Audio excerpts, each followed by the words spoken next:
Everyone. I am Brian Zipsy, and as always, I have the great pleasure of being joined by my co-host to the East Coast. That's Matt Shipman. How are you today, Matt? I am good, Brian. Yes, I am still on the East Coast. I am about 30 minutes east of Saratoga, heading out to the track as soon as we get done taping the show. So I will Yeah, be there. I'll be there all week. If any Horse Center fans are there, please and see me, please say hello.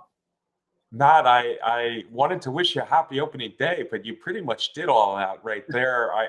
You look like you're farther north than normal, so I kind of figured you were close to Saratoga. Happy opening day, everyone, and enjoy yourself out at Saratoga. Let's get right into the feature race of the week, which is the Grade One Diana. Matt, there's only 5 horses in this field, and 4 of them are trained by Chad Brown. Still, these are 5 good turf mares in the Diana.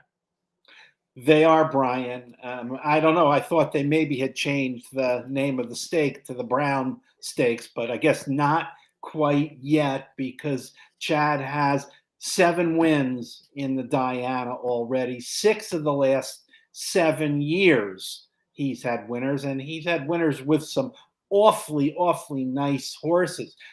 Not only does he win the race, I think last year he swept the Superfecta in the race. Yeah, it's 5 horses. 4 of them are from Chad, but it's a nice field combined. These fillies and mares have 25 wins, and they're all graded stakes winners. They're all graded stakes winners, Matt, and no superfecta for Chad here. This is, yeah, I was going to call it the Chad Celebration Stakes. You called it the Brown. I don't know which is better, but the Diana has been a big race since I saw Weah set a turf record there. Oh boy, Matt, that was 45 years or more ago when she did that, and the Diana is still getting great turf mares. And in Italian, I think we have another one that could be called a great turf mare match. She was in the running for an Eclipse Award last year. She was a very viable candidate, in fact, for the Eclipse Award, edged out by a stablemate in a tight 3-horse race. This year, she's certainly the leader so far this year, Matt. 2 Grade One races she's running this year. She's made easy work of both. Yep, Brian. And as of this point, she's on a 5-race winning streak.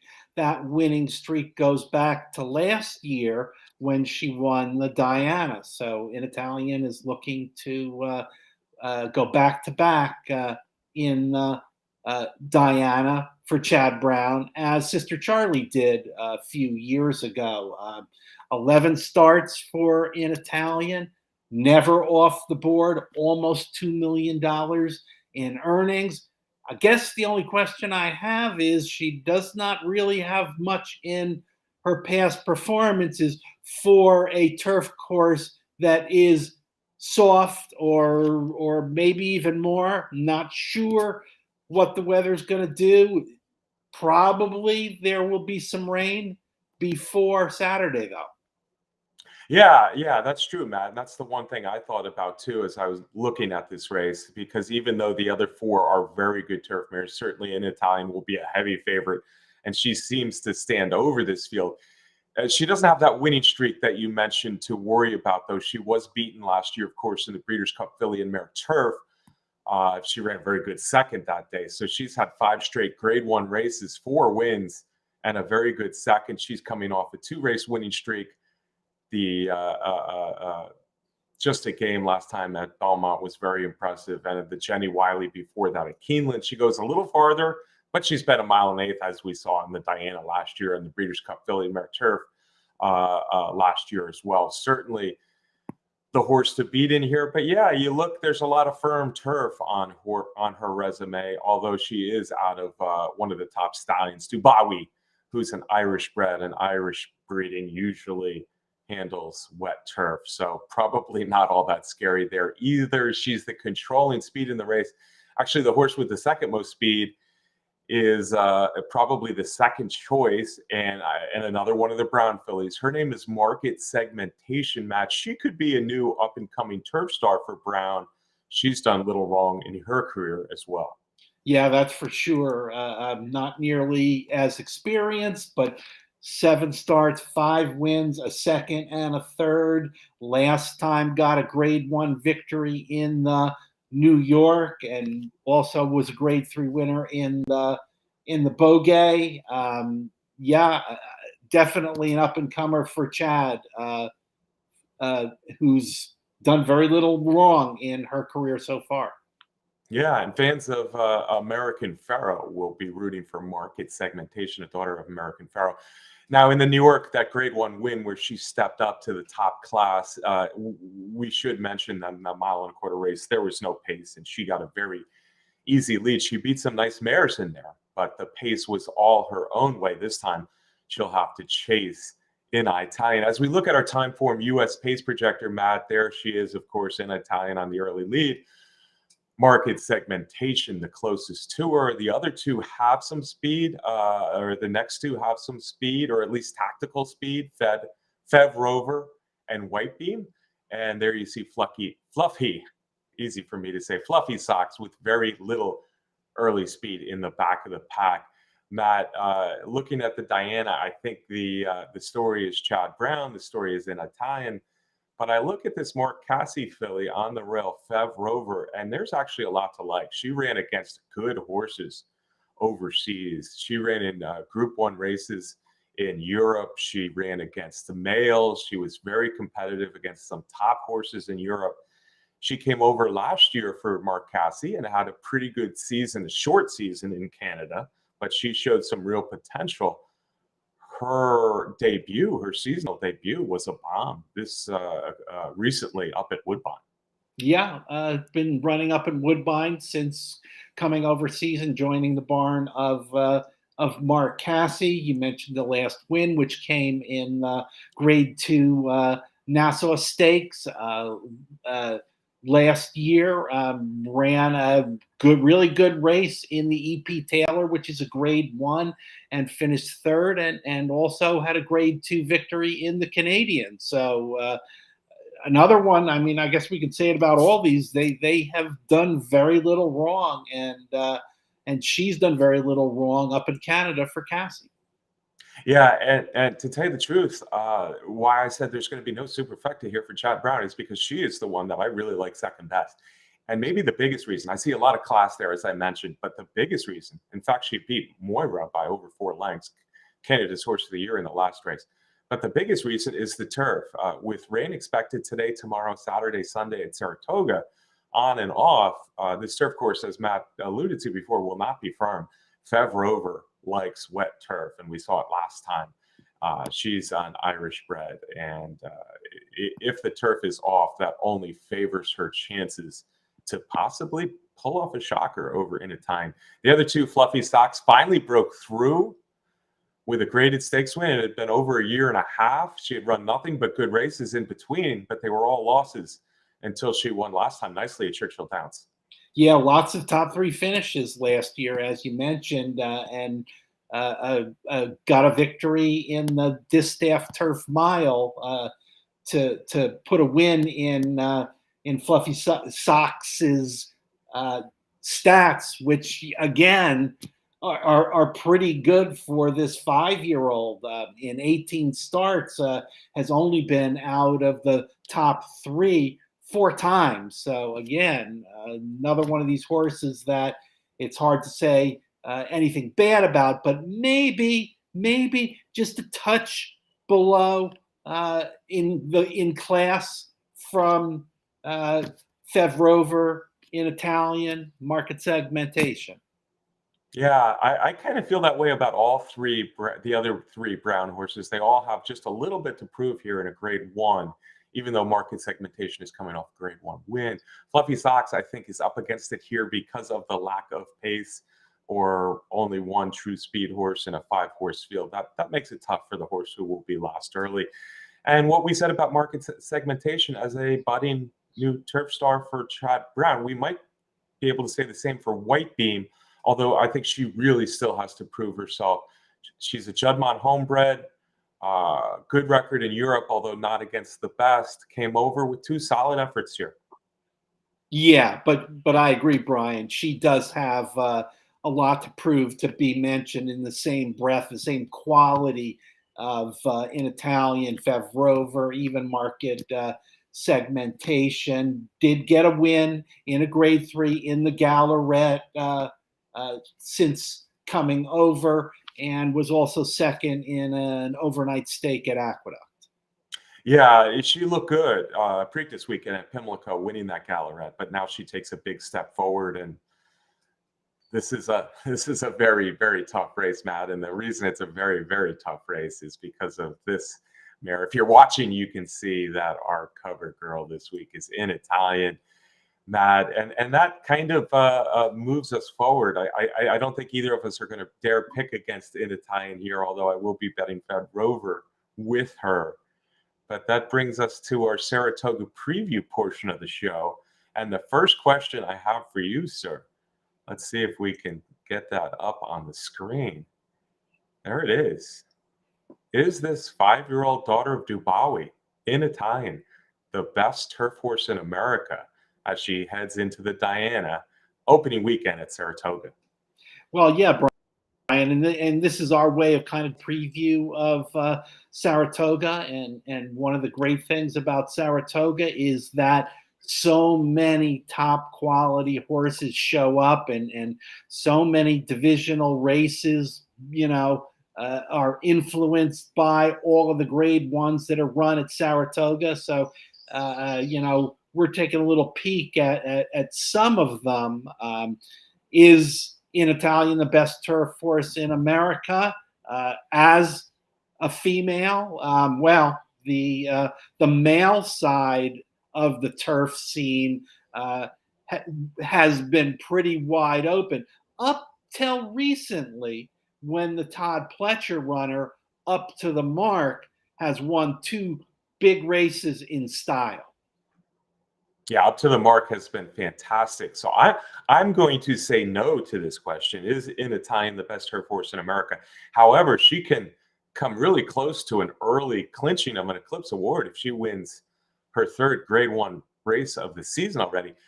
I'm still a huge fan of Warlike Goddess. Warlike Goddess is a 12 furlong monster who got no pace in the 10 furlong New York handicap. So I think Warlike Goddess could be a big threat, as she was last year in a race like the Breeders' Cup Turf against males. The sprinting mare has been absolutely fantastic. We're going to see her at Saratoga as well, as we expect to see Warlike Goddess. So she has some competition among the female turf mares.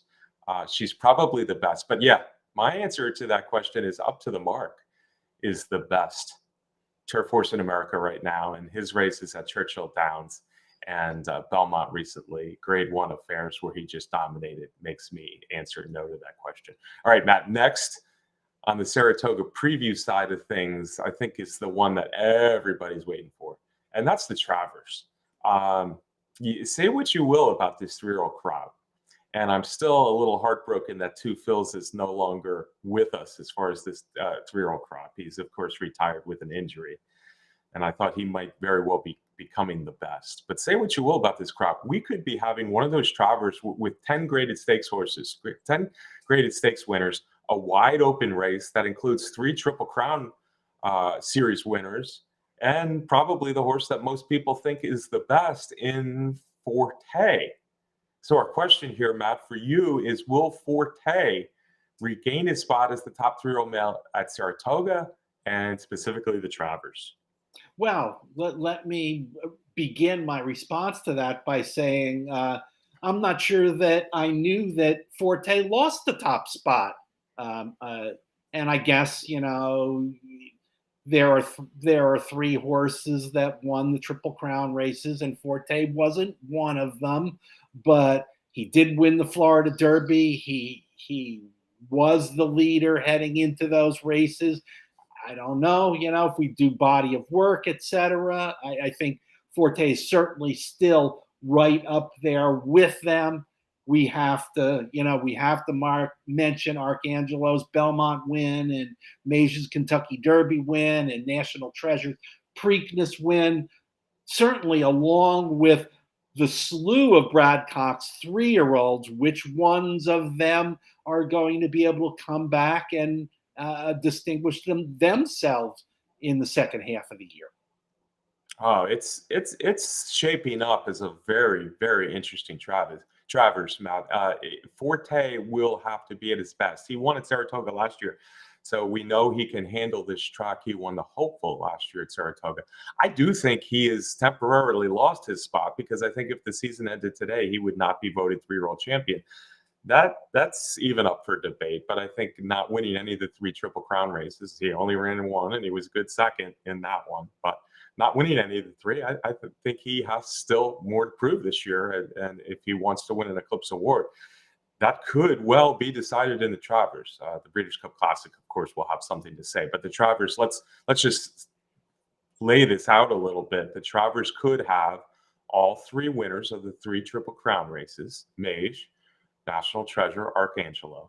Forte, maybe he's the presumptive best horse of the crop. Disarm, we haven't mentioned Disarm. I think Disarm is a horse coming to Saratoga who also ran well at Saratoga last year, who could be a big threat at Saratoga this summer, getting better for trainer Steve Asmussen.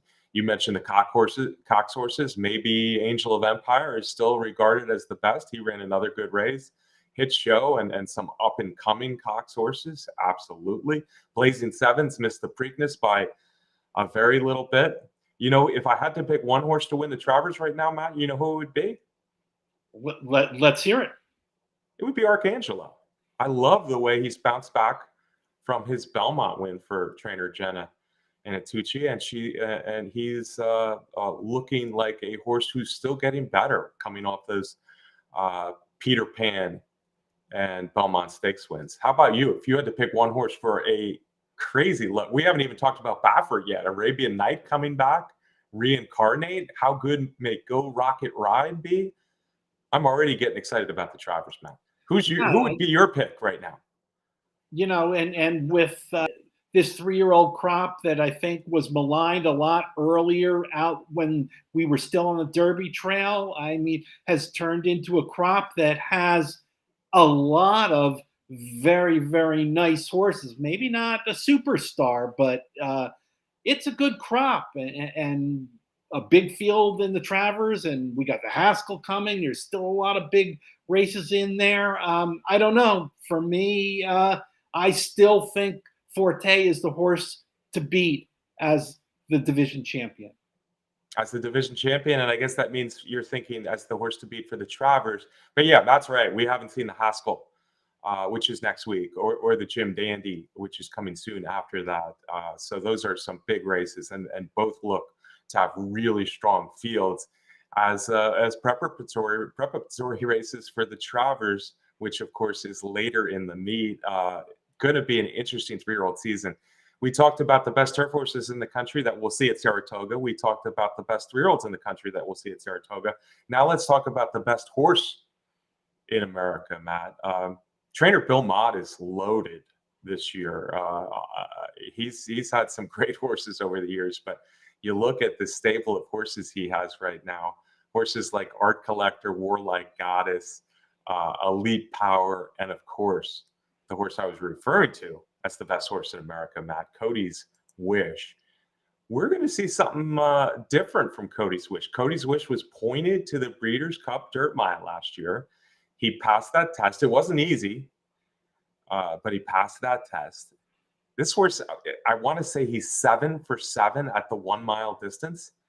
Now we're going to see if he's a classic horse, though, a 10 furlong Breeders' Cup Classic horse. And that question will be partially answered by how he handles the big one at Saratoga. The Whitney has once again become the biggest race for older dirt males of the summer. And this year's Whitney will be where Cody's Wish takes his game to 9 furlongs.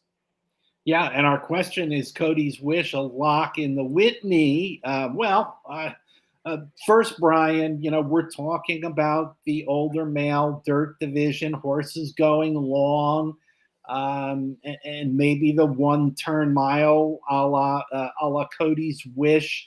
But this group of horses except for Cody's Wish, certainly has been inconsistent. They haven't come back and backed up victories in big races.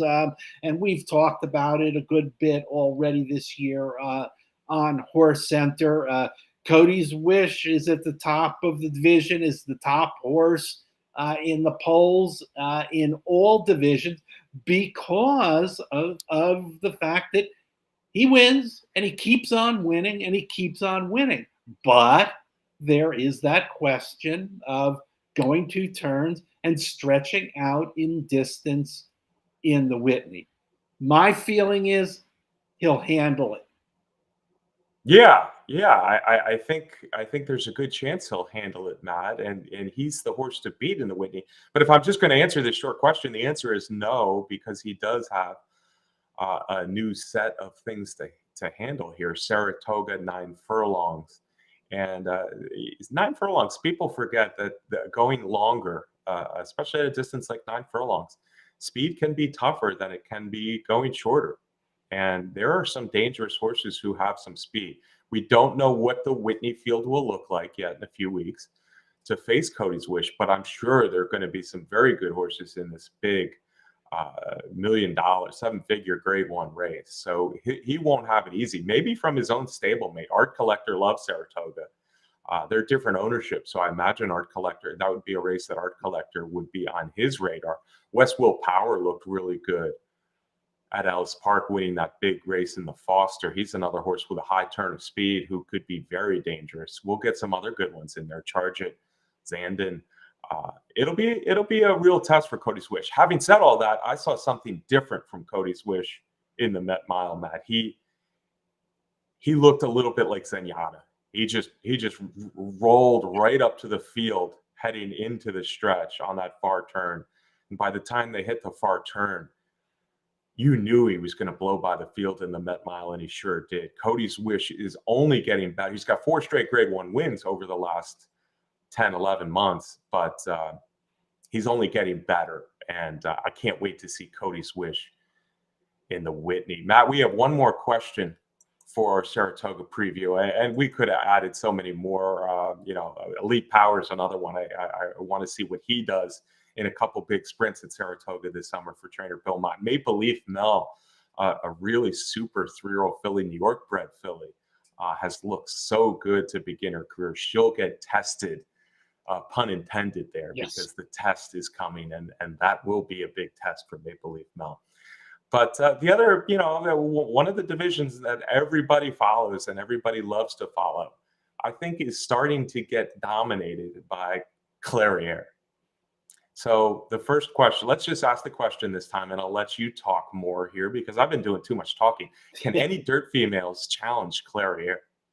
Well, Brian, the last victory by Clariere was so impressive and moved her way on top in the older female dirt division. I don't know. I think the challenges for Clariere may come from horses that haven't necessarily been on the scene much this year, and maybe even from a 3-year-old. I, of course, am first referring to Nest, who was so terrific last year, but had some illness problems, not physical confirmation problems, but had a lung infection that has put her back. But she's back in training in earnest, has been training and working steadily since May without missing a beat. I think she's on the verge of coming back. I think she's going to come back in the Shoe V at Saratoga soon enough.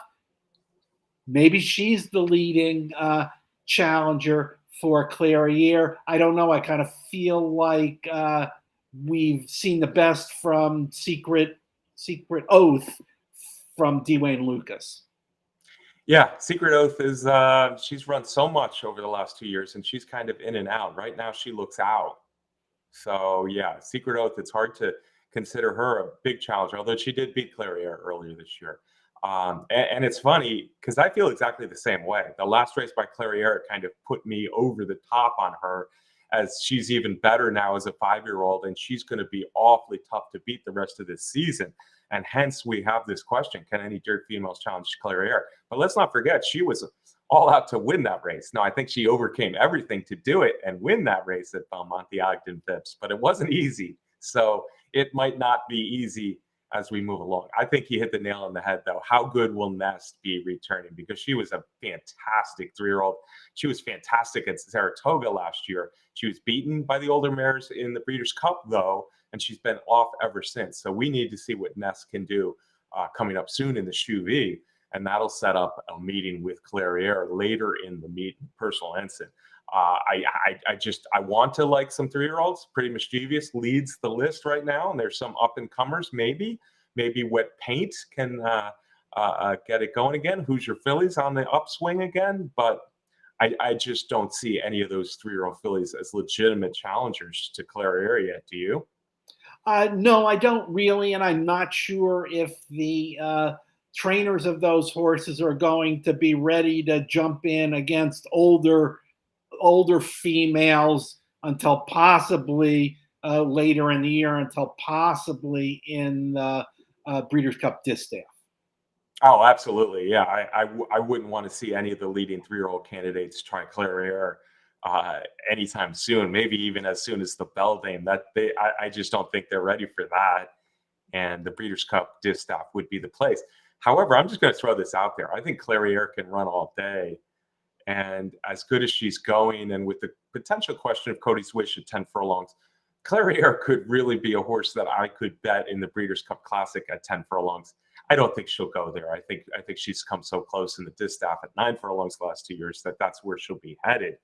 But I'm just saying, Clariere is that kind of talented, really good older female where she could perhaps beat anybody in a race like the Breeders' Cup Classic if that's what they ended up going for.